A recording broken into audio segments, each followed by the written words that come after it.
Hello and good afternoon. My name is Allison Buchsbaum. I'm coming to you live today from Patina Gallery here in Santa Fe, New Mexico with my dear friend Charon Kransen, who has traveled here for our exhibition that we're opening tomorrow entitled Red, Wearing Red, Ignite the Fire, representing 50 or more international artists. And Charon has curated this exhibition, and we have been preparing for months to offer this exhibition to you, as has Charon. So I'm going to just speak to you a little bit about Charon, and thank you for joining us on this speech this afternoon. But I want to introduce you. We've known each other for nearly 30 years. We started working together in the early years of Patina Gallery. True. But I want to give a little history as to who you are and how this all came to be. I will speak for you, and then I will let you speak about the exhibition. Okay. But you were born in the Netherlands. Correct. You always had an interest in the arts, music and dance, didn't know what your direction would be. You say you left at 18, moved to Israel, and you went to live on a kibbutz, and then eventually made your way to Jerusalem. Correct. You met the dean of the Arts Academy, who was in the middle of entrance exams, and said, Charon, just join in the fray. Sink or swim, just join in this unplanned What was I thinking? event. Right. So he did. And you did 3D drawing, you did whatever it was that you were asked to do. And then after, a week, you were suddenly I was accepted. Accepted to the Which Art Academy. Was a complete surprise. And so at that point I decided to stay in Israel and study at Visceral Academy in Jerusalem. Right. And your focus was on metalsmithing and jewelry. Jewelry with Professor R.A. Greeks. Okay. Famous jewelry artist. Oh, fantastic. And so there you stayed for 3 years, and then I moved to Pforzheim, Germany, which was the mecca of the jewelry design, and at the time was considered one of the best schools. I don't know if that's true, but anyway, so that's where I went. I went from Israel to Germany and studied under Professor Reiling, and graduated there. In the meantime, went for an internship to Norway, then came back to Germany to graduate. And it was a very international crowd at the time at the academy. So then I'd been away for like almost 10 years from Holland, so I returned to Holland, and after a while I was offered a position of head of the jewelry and enamel department at an art college, which I took because I was one of the few people who majored in enamel on jewelry, combination enamel and jewelry. That's why I got the position. Because the person who was in charge before decided to live in France, so that position came over. Then after a few years, the head of the enamel department at the academy in Utrecht had a stroke and couldn't work anymore, so I got that position. The department later merged with product design and jewelry design, and that's where I taught till I left for America. You met your partner I met my partner. He is to blame for the fact that he took me away from Holland, and I've been in the United States now for 37 years or so. At least. Right. So when you moved to America, you started doing curation and exhibitions. Right. My studio was stored in Holland, and I didn't want to go back to teaching right away, so I started to work with the artists that I knew from Holland, because I was president of the Dutch Jewelry Designers Organization, and started organizing exhibitions, traveling exhibitions, and before I knew, one thing led to the other, and I started to represent jewelry artists, which was not the plan. It basically came about when, artists in Europe asked me, like, want to expand our markets, can you do something for us? And me, in rather naive, said, okay, sure. So, anyway, so that's, 30 years ago or so. Yes. And I started with Dutch artists, then European artists, and then artists from all over the world. Because in essence, it doesn't really matter where the work comes from. Yes. Good work is good work. Exactly. And the work from abroad was rather unknown in this country, actually. And that was what I focused on. And in all these 30 years, I've always focused on, for the most part, on non-traditional materials. I work with renowned jewelry artists and also a lot of emerging artists because they also need a platform. Yes. I've done a lot of art fairs in which I show the work of these artists, and yeah, that's where we are today. And that's where I met you at Sure. one of the art shows, and Right. I was just blown away by the work that you brought, and we figured out a way to collaborate and bring the work here to Patina. Patina opened in 1999, and you were already a few years Yeah, I into think what I we were started doing. in '93, I think, I believe. And that was a really exciting time when we met, and I could bring these works to the gallery. We could collaborate and bring the works to the galleries, just Solo avant-garde, exhibitions, unusual solo right. exhibitions with the Kaufmans and Right. Nell Linson, who worked with Right. paper, and Liv just Blavard. Lee Blavar, so many wonderful artists, some who have passed, but some are still with us and have works in this exhibition. Correct. So how did you come to start Red? And what's the genesis of this exhibition? So, I live in New York, and I've participated for many years in an event called New York Jewelry Week, which always happens once a year in November. I rent a space downtown, a beautiful gallery space where I put up an exhibition with a certain theme. The last few years I've focused a lot on work from the Far East, including artists from Taiwan, China, Japan, South Korea, Thailand, what am I forgetting? Vietnam. And I've been to these countries, I've taught and lectures in these countries, and there's just incredible work that most of it we hardly get to see in America. So I've done a few themes related to work from there. And then this past New York Jewelry Week, which was my 30th anniversary as a dealer, I thought, this has to be somehow a special exhibition, and I immediately thought of the theme red having been my favorite color for as long as I remember. It's a color of celebration. Right, among others. Among others. And,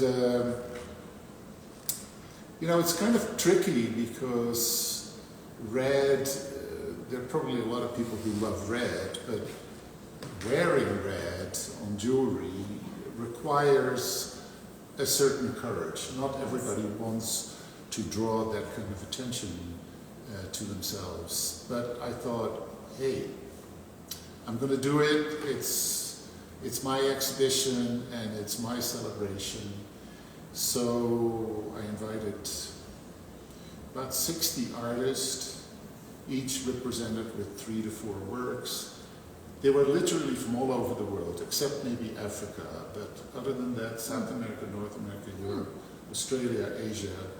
And I have to say I was pretty nervous actually when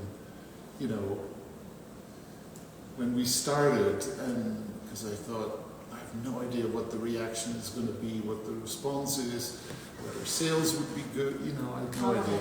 Yes, And we're it always was, in the unknown. I know. It was just, and I invited Nishka, who is a friend of mine. She's a curator and art historian from Italy. Yeah. I met Nishka when she was my interpreter when I did seminars in Italy. So we've known each other, and she's just very wonderful. smart. I invited her in November to give a lecture on red and also a lecture on the morning bark, which she founded a number of years ago. And you're referring to a video that we're running in the gallery. Right, there's a video. She made a Mishka video. is speaking about the exhibition, Right. about the color red and history. Right, and the reason, red, not only because it was my favorite color, but also red is such a complicated color, because wherever you are in the world, people have such different ideas and it has such different meanings and associations. Most people think red is just, love and lust and you name it, but it's so much more. It's history and war and poison and anger and you name it. And depending on from which culture you are, red is being looked upon very differently. I'm originally from, Holland, which is a Calvinist country. God forbid you would wear red, and I'm talking about, way back, because in Calvinism you don't want to draw attention to yourself. It's against the rule. You're supposed to blend in. Right. Whereas in other countries, red is considered, powerful and celebration. And so by putting this exhibition together with artists from so many different countries, you get very many different interpretations. And the only thing I ask the artist is, in the work, the dominant color must be red. So once you walk into the space, and I don't think I've ever in my life seen an exhibition like this where all you see is red jewelry, and that is really what happened. And because it was such a good response, I decided to let the exhibition travel. And it's going to travel to 3 places. Patina in Santa Fe is the first I'm so venue. honored, thank you. Yeah. Well, and I want to say just real quick, the gallery is in its 25th year. Right. So your 30th, our 25th, which was really meaningful to me Right. when you asked this year of all years Right. for us to host this exhibition. And so it's opening tomorrow. Right. And what's great is that, I think for the first time, the gallery is now devoted into an exhibition Yes. space Yes. and the other space. And I think that is so important because once you walk into the exhibition space, whoever's exhibition it is, you really get a sense of, instead of the work having, being mixed up among Yes. other work. This And is a dedicated it space. looks very sort of powerful, and I hope that it will educate people and open people's eyes and look at red in a very different way instead of just sort of one-dimensional. Well, you have already opened my eyes, and I thought I had seen almost everything, but there is so much extraordinary and unusual work. This is one of my favorite pieces right here, where the artist has pieced together elements. It's tin? Tin. It's made from recycled tin from, the old tin boxes Yes, of for course. cookies or... Yes. So she basically cuts up, she collects tin boxes from flea markets and you name it. I've been to her house. It's full of all kinds of tin I bet. boxes. It's fabulous. So this is, vintage tin that is constructed. These are crocheted. These are crocheted, right? It's silk and fiber. This is an artist from Argentina. See, what I love about the non-traditional material is that in a lot of tribal art, tribal adornment, it seems like people have so much more freedom. It doesn't matter how big it is, it doesn't matter how colorful it is, it doesn't matter how heavy it is, It's all about adornment. And Yes, it is all. I think a lot of the jewelry in the Western world is so freaking boring. It has to be small, and it can't be too big, and it can't be too this, and it can't be too Yes. that. And all you need to do is look at a little further than your own culture and see how adornment is interpreted in many parts of the rest of the world. I mean, I lived in Lapland for a year, and when you see how the Lapps, they wear these incredible, colorful costumes in a country where the tundra is kind of monotone. Yes. And, or think about the Bedouins. They wear Yes. the most colorful. Yes. Africa, of course, Africa, a different of course. story. Yes. And what is it about a lot in the Western society that we're so afraid of color? Some are. But those who have been exposed to your works and those at Patina have been less afraid. And so we're seeing a shift. We're Right. seeing a shift. So maybe you could even scan the room and show the viewers some of the pieces in the exhibition.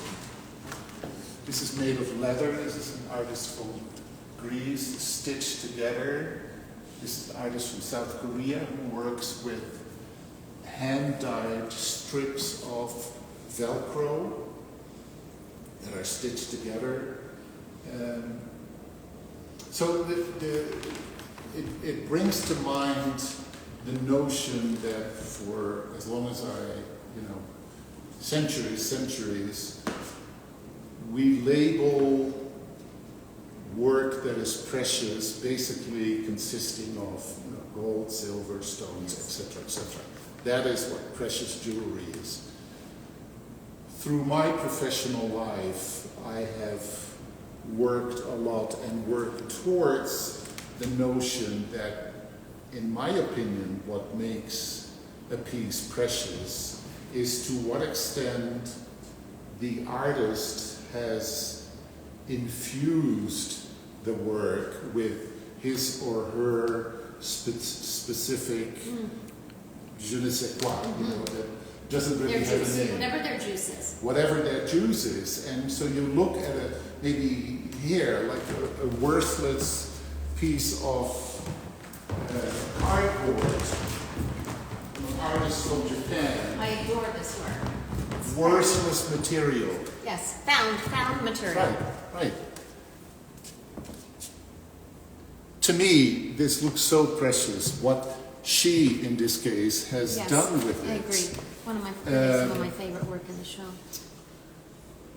Or this artist, also artist from South Korea, Fabulous. who basically takes a picture of a piece, which is the back. This is the original picture. And then she copies it in color and shifts it. So you create a complete different reality. Yes. But it always originates from one image that she found on her travels. And I heard not long ago that as artists, we are collectors of impressions. Impressions. Constantly. Constantly.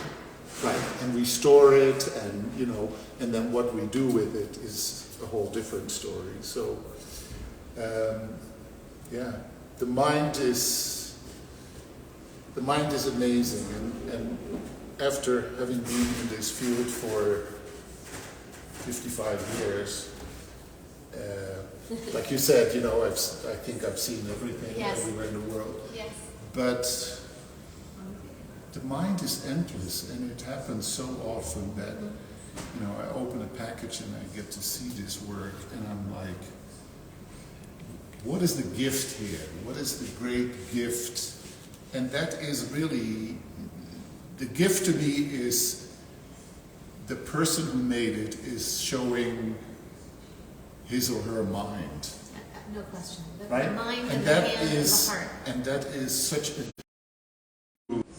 as long as I keep feeling this surprise and this wonder of what people come up with in whatever material and expression. And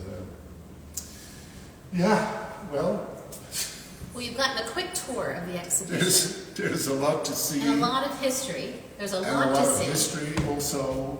There are over more than 200 pieces in the exhibition. True. So the exhibition will be up for about a month, and many of the pieces are online, not all, but many. And we're certainly here and available to you here at Patina if you have an interest in knowing more about the pieces or seeing pieces, giving more attention to certain works. But we're really glad that you joined us this afternoon to meet Charon and to meet myself and to get a sneak peek at this exhibition. It will open tomorrow at 5 p.m. and please join us. There's so much more to the show.